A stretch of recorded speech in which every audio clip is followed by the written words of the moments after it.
Buenas tardes, esta es mi exposición sobre el taller suplementario del proyecto ambiental. La primera pregunta consistía en quién era Al Gore y cuál era su trayectoria profesional y en materia ambiental. Al Gore fue graduado en estudios gubernamentales de la Universidad de Harvard en el año 1969. Después ingresó en el ejército y cumplió con su servicio militar en Vietnam. Inició su carrera en el servicio público en 1976 cuando fue elegido para representar a Tennessee en la Cámara de Representantes de los Estados Unidos. Cuando Al Gore terminó su servicio militar, se asentó en Tennessee. También fue electo al Senado en 1984 y fue reelegido una vez más en 1990, ya que hizo historia al ser el primer candidato estatal de los tiempos modernos en ganar en todos los 95 condados de Tennessee. Al Gore vio frustrado su sueño, pues ya que en el año 2000, para la presidencia del año 2000, perdió contra su contrincante George Bush. También es el fundador y presidente de la Alianza para la Protección del Clima y de la Generation Investment Manager, y es asimismo un gran conocedor de la tecnología y los avances tanto en materia de autos y unidades comerciales de propulsión eléctrica y utilización del hidrógeno en células de combustibles. Y por último también ha publicado muchos libros referentes a la protección ambiental. La segunda pregunta consistía en ¿qué es el calentamiento global? Bueno, primero que todo, eh, el Sol irradia radiación en forma de ondas luminosas que calientan la Tierra, ¿no? Entonces parte de esta radiación es absorbida y calienta nuestra Tierra. Y esa radiación es irradiada de nuevo al espacio en forma de radiaciones de infrarrojo. Y pues algunas radiaciones se ven atrapadas por la capa de atmósfera y se quedan en el interior de esta. ¿Qué es lo malo? El punto malo radica en que esta fina capa, perdón, ha aumentado de grosor debido a la contaminación de los gases de efecto invernadero que nosotros producimos, ¿no? Que todo el mundo produce. Entonces, por lo tanto, esto hace aumentar el grosor de la atmósfera y si y si se va engrosando más la atmósfera, pues una mayor cantidad de infrarrojos se quedan atrapadas en la atmósfera y como la atmósfera calienta a nivel global, esto genera un calentamiento global. ¿Cuáles son los gases de efecto invernadero? En mayor cantidad tenemos el dióxido de carbono, o conocido como CO2, cual ingresa a la atmósfera a través de quema de combustibles fósiles como el carbón, el petróleo, también residuos materiales, materiales biológicos y también como resultado de ciertas reacciones químicas como el procesamiento de los ladrillos. Eh, eh, el otro, en orden descendente, tenemos el metano, el CH4, que también se emite durante la producción y el transporte de carbón, de petróleo, de gas natural, y también se genera en prácticas ganaderas y otras prácticas agrícolas. En tercer lugar tenemos el óxido nitroso o N2O, perdón, el cual se emite durante actividades agrícolas e industriales, también como el metano, en la combustión de combustibles fósiles y residuos sólidos y también durante el tratamiento de aguas residuales. También en cuarto lugar tenemos los gases fluorados, que son los hidrofluorocarbonos, los fluorocarbonos y el hexafluoruro de azufre y el trifluoruro de nitrógeno, que son gases de efecto invernadero sintéticos, pero que son potentes y que se emiten en diversos procesos industriales. Entonces, estos gases se emiten en pequeñas cantidades, pero como son gases de efecto invernadero potentes, en ocasiones se les conoce como gases de alto potencial de calentamiento global. Nuestra cuarta pregunta decía, ¿qué tipo de catástrofes son causadas por el calentamiento global? Entonces yo coloqué seis, entre ellas los huracanes, incendios, inundaciones, sequías, tifones y tornados. La quinta pregunta decía, ¿qué está ocurriendo con los glaciares? Entonces, tras investigaciones y seguimientos a imágenes de satélites de unos 220 glaciares aproximadamente en el mundo, se evidenció que el retroceso de la masa del hielo se aceleró drásticamente en el año 2000 y 2019. Entonces lo que está ocurriendo es que cada vez se están derritiendo mucho más rápido los glaciares. Nuestra sexta pregunta decía, ¿cómo son afectadas las especies del planeta con el calentamiento global? Como vemos, cada especie tiene una serie de condiciones climáticas, ya sea humedad, temperatura o, o los ciclos para gestar, entre otras cosas, en las que se sienten a gusto, ¿no? Pero el calentamiento global está alterando sus patrones que ellos siguen. Entonces las especies que están acostumbradas al entorno en donde habitan y digamos cuando las condiciones meteorológicas son desfavorables o un extremo, pues estos animales solo tienen tres opciones: adaptarse al nuevo ambiente, marcharse o morir, perecer. Por ejemplo, algunos animales diurnos pasan a tener actividad nocturna porque se sentirían más cómodos durante la noche cuando las temperaturas sean más bajas. Otros animales optarán por cambiar patrones de migración, se desplazarán al norte o al sur en búsqueda de temperaturas más bajas, o bien hacen lo contrario y dejan de migrar. También, bueno, por último, los animales que no consiguen adaptarse rápido al cambio, pues no tienen de otra ni para migrar ni nada, pues esos son los que morirán. Entonces, estos cambios drásticos ocasionan que muchas especies reduzcan en número, y al reducir estas especies, las cuales pues obviamente cumplen funciones en dicho ecosistema, genera que otras que dependan de ella se encuentran en peligro. Entonces todo esto es un efecto en cadena que va desfavoreciendo a más y más animales, a más seres vivos. La 7 nos decía, ¿qué enfermedades causa el calentamiento global en los humanos? Enfermedades como el ébola, el síndrome pulmonar por hantavirus, el HPS, el síndrome respiratorio agudo grave, el SARS, la tuberculosis resistente, a múltiples fármacos, la E. coli 0157H7, la enfermedad de Lyme, enfermedades del legendario, el virus Nipah y el vidrio cholera 0139, perdón. Y las que volvieron a aparecer después de haber sido controladas a causa del calentamiento global, pues son la malaria, el dengue, la leptospirosis, el virus del Nilo Occidental y la gripe aviaria. La pregunta 8 nos decía, ¿cuáles son los países y el continente que está más contaminado en el planeta? Como vemos, China es el primero con el 30.3%, luego sigue Estados Unidos con 13.4%, India con 6.8%, Rusia con 4.7%, Japón con 3% e Irán con 1.8%.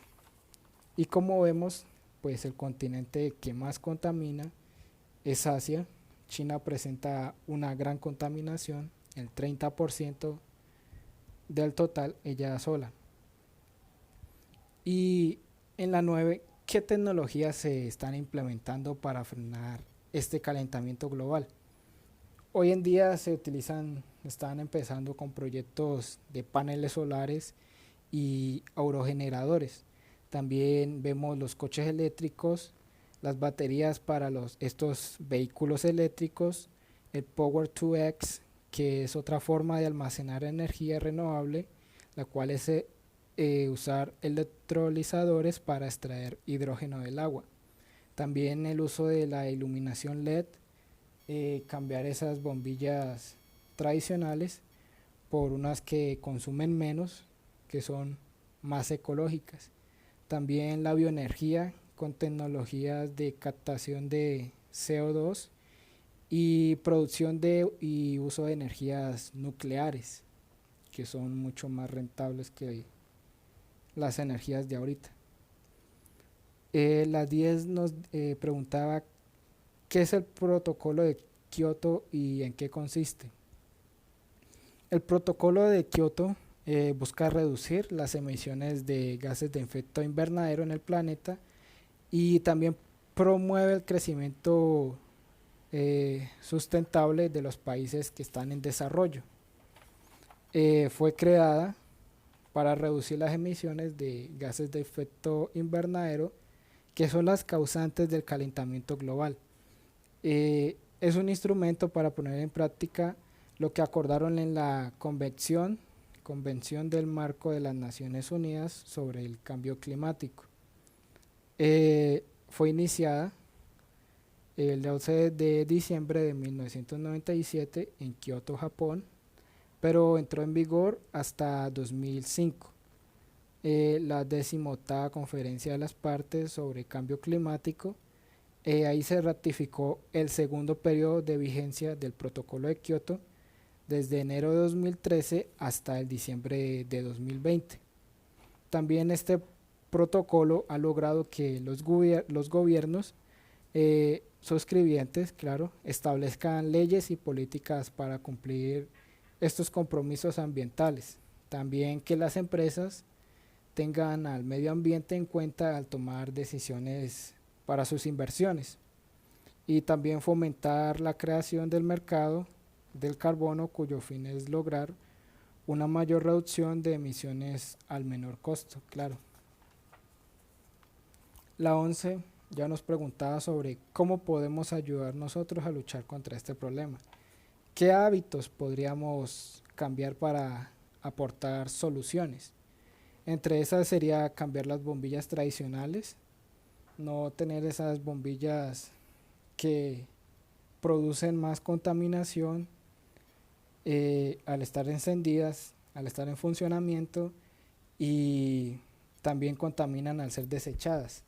También mantener desconectados dispositivos que no vamos a utilizar, no dejar conectado, bueno, el televisor mientras no lo vas a utilizar, procura desconectar del tomacorriente. También procurar utilizar más las bicicletas, reciclar, evitar mucho embalaje, por ejemplo, escoge productos con poco envase, así tendrán que reciclar menos. No es el que más recicle, sino que el que menos contamine. También es muy importante plantar árboles, utilizar el transporte público si necesitas pues más velocidad, si no te alcanza con la bicicleta. También tratar de consumir menos carne, ya que pues el ganado produce bastante, un porcentaje muy alto de gases de efecto invernadero. También debe reutilizar las 3R: reutilizar, reciclar, y vamos a ver la otra después. También debes informar y educar a los demás, ¿no? Tú puedes aportar, pero se verá la diferencia mucho más si hay más personas, más comunidades, más países ayudando sobre el problema que es a nivel mundial, no solo es para algunas personas. También debes utilizar bolsas ecológicas, son mucho más importantes. La otra vez mis padres habían comprado una bolsa ecológica, bueno, les habían regalado, que estaba hecha de yuca. y eso podría servir para envasar cosas, para transportarlas y también servía de abono para las plantas. Entonces, más bolsas ecológicas, menos tradicionales, o erradicar las tradicionales mejor. También intenta consumir más productos bio, ya que necesita menos fertilizantes y esto ayuda contra la contaminación. También debes exigir a los gobiernos, medidas para una vida más sostenible. También consume productos que tengan un origen más cercano, así como dije anteriormente con los productos bio.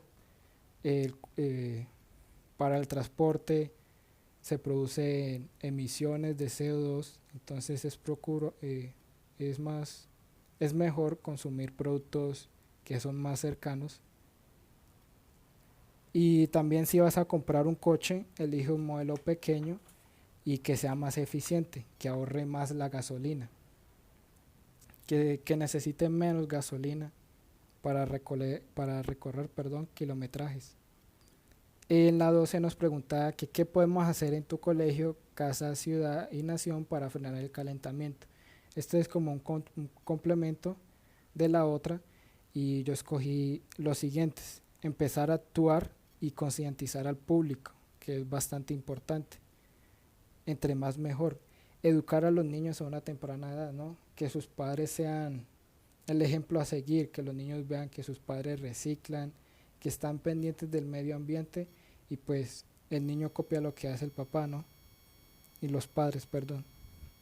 Proyectos energéticos como paneles solares, eso también sería una muy buena idea, que yo tengo pensado en mi futuro pues tener paneles solares para alimentar los electrodomésticos y alimentar la casa, utilizar solo la energía solar de los paneles solares. Y aquí están las tres R's: reducir, reutilizar y reciclar. También desconectar aparatos electrónicos que no utilizamos, cuidar las zonas verdes y ríos, claro, sin estar desechando lo que no nos sirve a los ríos. No veo por qué hacen eso. Y también para las personas que les gusta ducharse con agua caliente, instalar un regulador de caudal del agua en la ducha. Así se produce menos emisión de CO2 que estar calentando el agua en una hornilla. También revisar los electrodomésticos, perdón, ver que son eficientes energéticamente. También revisar los neumáticos. Un neumático cuando está por debajo de lo que debería tener empieza a consumir más gasolina y eso es más dióxido de carbono que va a la atmósfera. También no dejar el cargador de tu móvil enchufado, ya que sigue consumiendo energía. También otro para como siempre cocinamos, tapar la cazuela mientras cocinas también es un modo de ahorrar.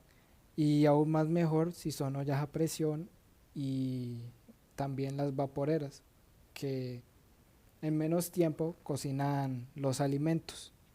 También, ¿qué podemos hacer? Sería ayudar a las energías renovables, apoyarlas cada vez que salgan, pues apoyar estas inversiones en vez de estar apoyando otras que contaminan, claro.